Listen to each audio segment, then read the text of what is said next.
located two firefighters down in the AB corner of Division 3. They're low on air, and we need additional personnel.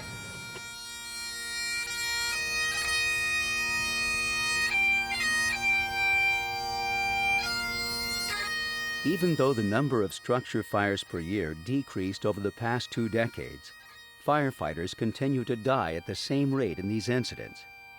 Excluding the events of September 11, 2001, there has been an average of about 30 firefighter fatalities per year in structure fires in the U.S., according to data compiled by the National Fire Protection Association. These fatalities result from a variety of causes, but one of the major causes is the absence of an effective emergency rescue plan before firefighters become trapped. In this program, we will present information on why rapid intervention teams are needed, how they are structured, and how they function outside of burning buildings. The training objectives are to define what a rapid intervention team is, to examine why rapid intervention teams are needed, to show what a properly equipped rapid intervention team is, to describe how a rapid intervention team functions outside the hazard zone at structure fires, to describe typical Mayday procedures, and to show what happens when a Mayday is declared.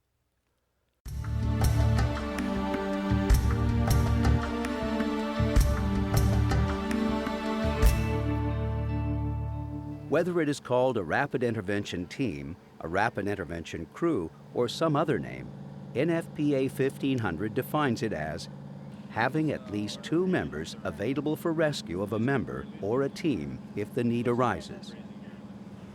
The OSHA Respiratory Protection Standard requires having at least 2 properly equipped and trained firefighters positioned outside of the IDLH atmosphere to account for the interior team and remain capable of rapid rescue of the interior team.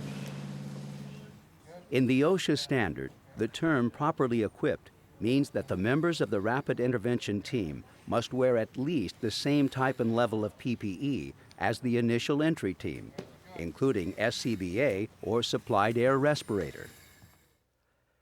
Notice that neither definition limits a rapid intervention team to just 2 members.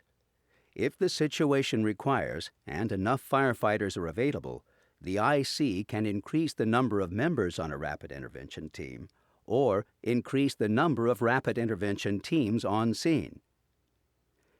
Experience on actual downed firefighter incidents has shown that 2 firefighters may be sufficient for locating a lost or disoriented firefighter. If the firefighter in distress needs to be rescued, as many as a dozen rescuers may be needed. And unless rapid intervention personnel are well trained and disciplined, 1 or more of them may need to be rescued.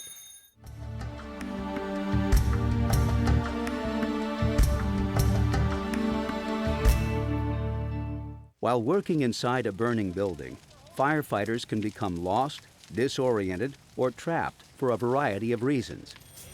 Among the most common reasons that firefighters need to be rescued are inadequate fire experience, inadequate survival training, and inadequate fireground organization. Inadequate fire experience results from responding to fewer fires than in the past. In the last half of the 20th century, many fire departments began responding to more emergency medical calls than fire calls. Another contributing factor was that fire prevention efforts became more successful, so there were fewer fires to fight. This lack of fire experience can result in firefighters being less able to accurately size up a fire and in a failure to recognize rapidly deteriorating conditions. Inadequate survival training can result in a failure of firefighters or their supervisors to recognize fire conditions that lead to sudden unexpected events, such as flashover, backdraft, or structural collapse.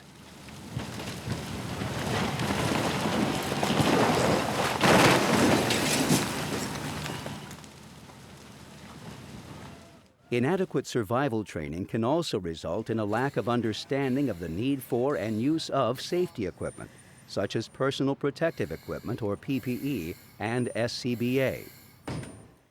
Inadequate survival training can also result in a lack of understanding of the need for taking a forcible entry tool inside with them to help them escape if necessary.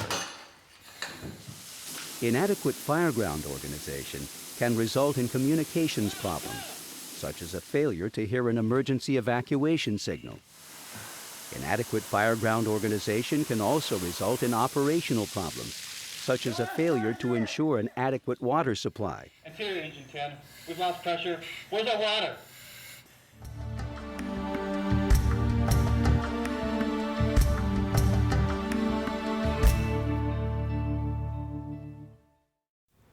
In this case, the term properly equipped refers to both the PPE worn by rapid intervention team members and the equipment that they must be ready to take with them into a burning building.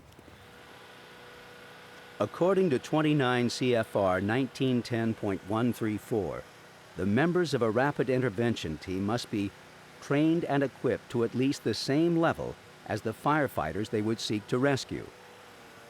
For interior operations, the initial entry team members and the members of the rapid intervention team should be wearing full structural PPE that meets the requirements of NFPA 1971, 1500, and 1981. Fully compliant structural PPE consists of firefighting boots, turnout pants,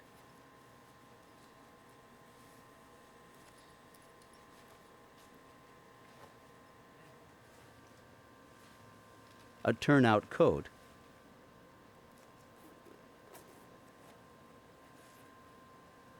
a flame-resistant hood, a structural helmet with eye protection, a chin strap and an ear flap,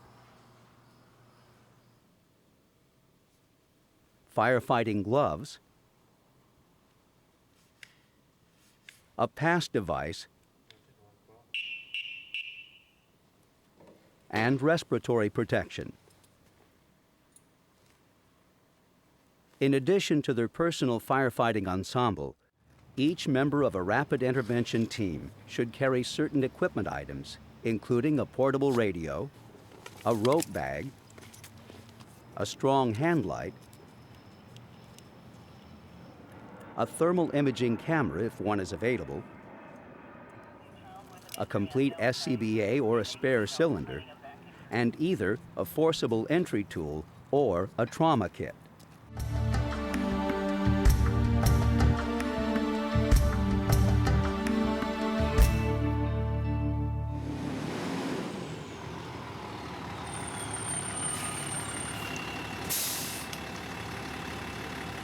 When they arrive at the scene of a structure fire, the rapid intervention team conducts a quick size-up of the building and the situation.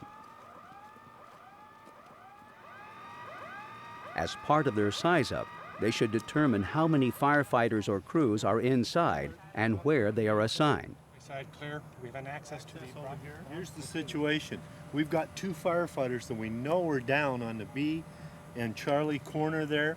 You've got to get to them. I've got engine 8, ladder 31. After their size-up, the primary function of a rapid intervention team is to establish and maintain radio contact with the crews or firefighters in the hazard zone and be ready to enter for search and rescue if needed.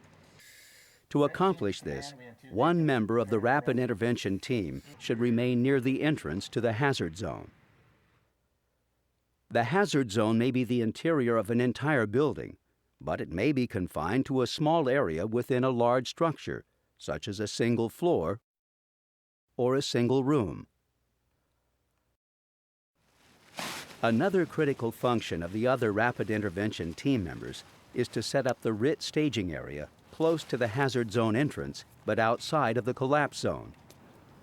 All of the tools and equipment that may be needed to search for and rescue a firefighter in distress are gathered in the staging area.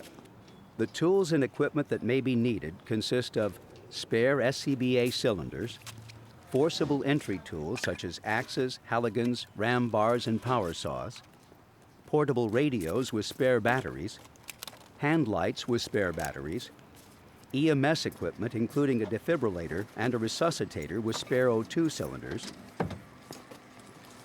and heavy rescue equipment such as jacks, shoring and cribbing, and hydraulic spreaders.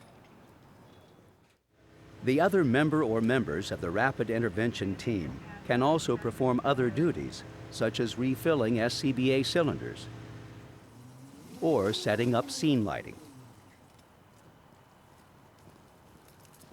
Members of a Rapid Intervention Team can perform any duty that can be done in close proximity to the hazard zone entrance and that they can discontinue at a moment's notice without impeding critical fireground functions or endangering other firefighters. Rapid Intervention Team members who are performing other duties must keep their SCBA close at hand so that they can don it without delay and respond immediately when called.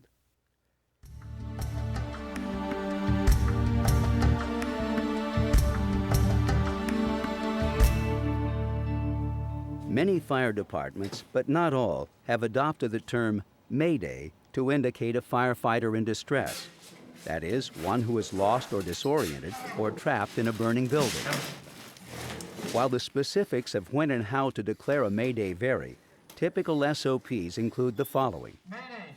If the firefighter in distress or the crew supervisor has a functioning radio, he or she should transmit the approved Mayday call on all incident channels. Emergency traffic. In some departments, this means to state emergency traffic, followed by a standard phrase such as firefighter missing, firefighter down, or firefighter trapped, followed by as much information as is known. In other departments, declaring a Mayday means just that. The firefighter in distress transmits Mayday, Mayday, Mayday, identifies him or herself, and describes the situation using clear text or plain English. If the firefighter in distress does not have a functioning portable radio, and he or she cannot move or cannot escape from the room or area of entrapment, he or she should assume the position that affords the greatest level of safety and activate his or her PASS device. The sound of the PASS device will help the Rapid Intervention Team to locate the firefighter in distress. If the PASS device fails to function, the trapped firefighter should attempt to draw attention by tapping on a pipe or a wall or the floor with a tool or other hard object. If there is little or no smoke in the room or area of entrapment, the distressed firefighter should shine his or her flashlight toward the ceiling as another means of helping the Rapid Intervention Team in its search.